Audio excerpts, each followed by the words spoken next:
to my channel Idea of Bliss. Andru ela unnaru? Hope you are doing good. Ivalti recipe, sorry, it's an emotion. ఎందుకలా అంటున్నాను అనుకుంటున్నారా? మనకి mood బాగున్నా బాగోకపోయినా, health బాగోకపోయినా, లేదా మన ఇంటికి ఎవరైనా రిలేటివ్స్ వచ్చినా, ఫ్రెండ్స్ గ్యాదరింగ్ అయినా ఫస్ట్ ఆఫర్ చేసేది అదేనండి, టీ. సో ఇవాల్టి రెసిపీ టీ అందరూ చేసేదే కదా అని అనుకోకండి. ఒక్కసారి ఈ షాహీ మసాలా చాయ్ ట్రై చేయండి, ఎవరైనా అదర్హం అనాల్సిందే. సో ఇంకెందుకు ఆలస్యం, లెట్స్ గెట్ స్టార్టెడ్. మసాలా టీకి కావాల్సిన పదార్థాలు: 2 టేబుల్ స్పూన్ల సోంపు, 5-6 లవంగాలు, సగం జాజికాయ, 10 నుంచి 11 మిరియాలు, 1/2 ఇంచ్ దాల్చిన చెక్క, 1 టేబుల్ స్పూన్ సొంటి పొడి, 10 నుంచి 11 యాలకులు, కొంచెం కుంకుమ పువ్వు, చిటికెడు ఉప్పు. నేను ఇంగ్రీడియంట్స్ క్వాంటిటీస్ అన్నీ డిస్క్రిప్షన్లో మెన్షన్ చేస్తాను, కావాలంటే చూడొచ్చు. ఇప్పుడు ఈ మసాలాలన్నీ ఒక మిక్సీ జార్లో తీసుకొని ఫైన్గా పౌడర్ చేసుకొని పెట్టుకోవాలి. ఈ మసాలాలన్నింటినీ కావాలంటే మనం డ్రై రోస్ట్ చేసుకొని పౌడర్ చేసుకోవచ్చు, కాకపోతే అది మనం ఇన్స్టెంట్గా యూజ్ చేసుకునే మసాలా పౌడర్లా ఉంటుంది. ఇలా చేస్తే ఏంటంటే మనం టీలో వేసాక బాగా మరిగి ఆ ఫ్లేవర్స్ అనేది దిగి ఇంకొంచెం టేస్ట్ మంచిగా అనిపిస్తుంది అనమాట. అందుకని నేను ఇలా ప్రిఫర్ చేస్తున్నాను. చూసారు కదా, ఇలా ఫైన్ పౌడర్లా గ్రైండ్ చేసుకొని పెట్టుకోవాలి. దీన్ని మనం ఒక ఎయిర్ టైట్ కంటైనర్లో ప్రిజర్వ్ చేసుకోవచ్చు. ఇప్పుడు ముందుగా ఒక గిన్నె తీసుకొని స్టవ్ ఆన్ చేసుకొని పెట్టుకోవాలి.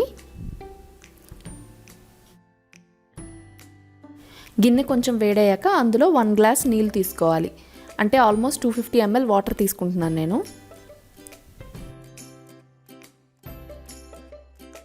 నీళ్ళు కొంచెం వేడాక ఇందులో 2 చెంచాలు టీ పౌడర్ యాడ్ చేసుకోవాలి. మీకు నచ్చిన టీ పౌడర్ యాడ్ చేసుకోవచ్చు. నేను యూజ్ చేసేదైతే red label natural care. Tea powder add చేసుకున్నాక మీడియం-లో ఫ్లేమ్లో ఒక 10 మినిట్స్ బాగా మరిగించుకోవాలి. ఒకసారి బాగా మిక్స్ చేసుకుంటూ చెక్ చేస్తే చూసారు కదా, డికాషన్ అనేది బాగా దిగుతుంది. ఇప్పుడు ఆ డికాషన్లో 1 గ్లాస్ పాలు యాడ్ చేస్తున్నాను. 250 ml నీళ్ళు తీసుకున్నాను, సో 250 ml పాలు యాడ్ చేస్తున్నాను అనమాట. నేను ఇది 3 కప్స్ టీ వచ్చేలాగా చేస్తున్నాను. సో దాన్ని బట్టి మీరు రేషియో సెట్ చేసుకోండి. కొంచెం మిక్స్ చేసుకోవాలి. ఇప్పుడు లైట్గా పొంగు వస్తుంది కదా, జస్ట్ ఒకసారి కలుపుకుంటే అది కొంచెం దిగిపోయి ఇంకాసేపు మరుగుతుంది. సో అప్పుడు ఏంటంటే ఫ్లేవర్ అనేది ఇంకా బాగా డికాషన్ది దిగుతుంది అనమాట.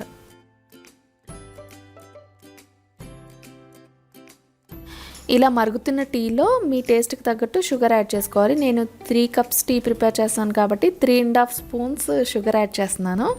నేను షుగర్ తక్కువ ప్రిఫర్ చేస్తాను, మీరు కావాలంటే ఇంకా ఎక్స్ట్రా యాడ్ చేసుకోవచ్చు.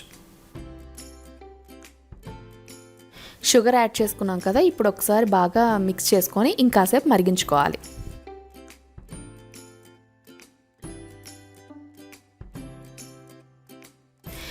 ఇలా పొంగు వస్తుంది కదా, అంటే 2 టైమ్స్ పొంగు వచ్చినంత వరకు మనం టీని మరిగించుకోవాలి. ఇప్పుడు ఆల్మోస్ట్ రెడీ అయిపోయినట్టే. ఇందులో మసాలా పౌడర్ని యాడ్ చేసుకుందాం. ఇప్పుడు నేను 1 కప్ టీకి 1/2 tea spoon masala powder add చేస్తున్నాను. అంటే నేను 3 కప్స్ ప్రిపేర్ చేస్తున్నాను కాబట్టి 3 టీ స్పూన్స్ అంటే 1.5 tea spoon masala powder add చేసుకోవాలి. ఈ మసాలా పౌడర్ ఎక్కువసేపు మరగాల్సిన అవసరం లేదు. జస్ట్ 30 సెకండ్స్ మసాలా పౌడర్ మరిగాక మనం స్టవ్ ఆఫ్ చేసేసి 5 మినిట్స్ రెస్ట్ ఇచ్చి టీని ఫిల్టర్ చేసుకోవాలి. నేను మసాలా టేస్ట్ మోడరేట్గా ఉండేలాగా 1/2 టీ స్పూన్ యాడ్ చేశాను 1 కప్కి. మీరు ఇంకా ఘాటుగా కావాలనుకుంటే 1 కప్కి 1 టీ స్పూన్ మసాలా వరకు యాడ్ చేసుకోవచ్చు. ఈ టీని మనం సాఫ్ట్గా కావాలనుకుంటే ఇలాచీ క్వాంటిటీని ఇంక్రీజ్ చేసుకోవాలి. లేదు మనకి కొంచెం ఘాటుగా గరంగా ఉండాలి అనుకుంటే డ్రై జింజర్ పౌడర్ క్వాంటిటీని ఇంక్రీజ్ చేసుకోవాలన్నమాట. ఈ 2 ప్రపోర్షన్స్ బ్యాలెన్స్ చేస్తే సరిపోతుంది. So as simple as that. ఇంకేముంది, షాహీ మసాలా చాయ్ రెడీ. ఇంకా ఫిల్టర్ చేసుకొని సర్వ్ చేసుకోవటమే. మీకు నచ్చిందా? ఇంకెందుకు ఆలస్యం, మీరు కూడా ట్రై చేసి ఒక్క సిప్తో మీ మూడ్ని రిఫ్రెష్ చేసుకోండి. ఈ వీడియో మీకు నచ్చినట్టయితే లైక్ చేయండి, షేర్ చేయండి, and don't forget to subscribe to my channel. Thank you.